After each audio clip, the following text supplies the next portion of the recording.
Welcome back to our Philosophical Fundamentals of Judaism series.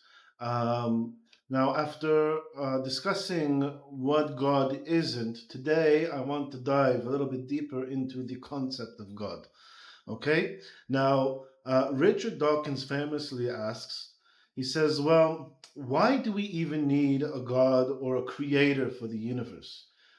We see that subatomic particles, such as electrons, are able to flash spontaneously in and out of existence. We know that the primordial universe before the Big Bang was the size of like a small subatomic particle. So maybe it too could have been spontaneously flashed into existence without any external cause, requiring a god or a creator. Now, this logic is flawed, and I'll explain why.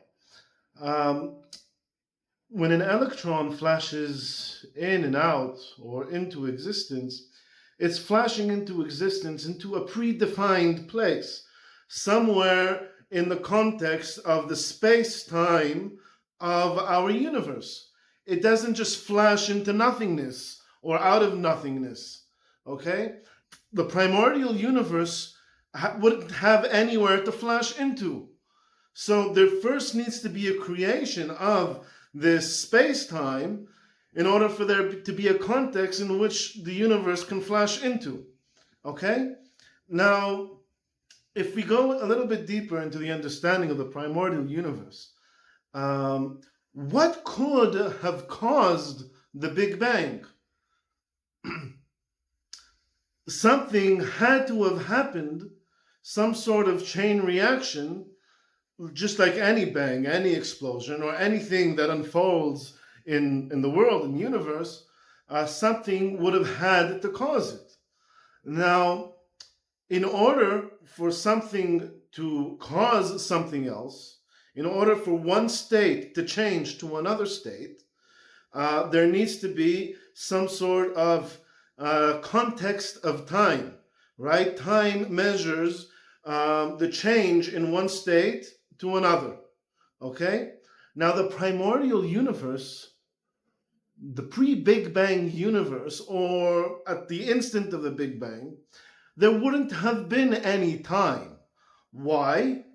Well, we know from the general theory of relativity that time is derived from mass and the force of gravity. If you've ever seen the movie Interstellar, there's the scene where they go either to the black hole or to a very, very large planet, and the people that don't go down to the planet experience time traveling much faster than those on the planet itself.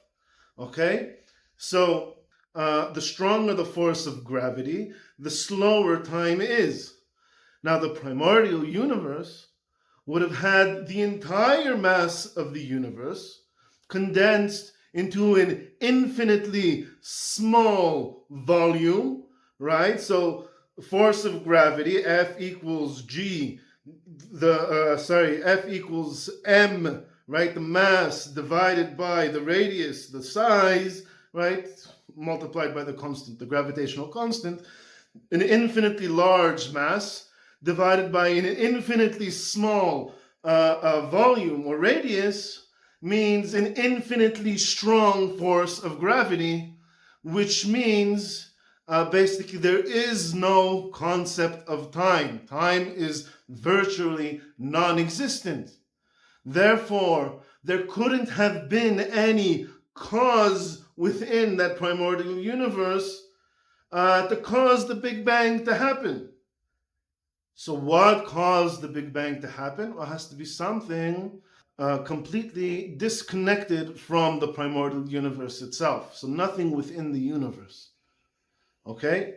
And this is what the philosophers refer to as the primary cause and some sort of primary existence. There's a chain of causality, a cause and effect. Everything in the universe is the effect of some sort of cause, right? The universe itself has to have had a primary cause in order for it to come into existence, in order for the Big Bang to take place. Okay? This is the primary cause.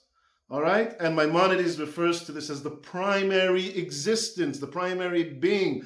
He says the foundation of all foundations, Yesod HaYesodot, and the pillar of wisdom, Amud HaChochmot, Lida, to know, to acknowledge, Sheyesham Masui Rishon, that there is a primary being, a primary existence. And this is the most basic understanding of what God is. God is existence. We'll start with that. Okay? Later on, we'll understand the derivatives of this primary cause, primary being, and primary existence. But this is the idea that I want to cover in today's video. Stay tuned and subscribe to find out what else derives from this primary being and cause.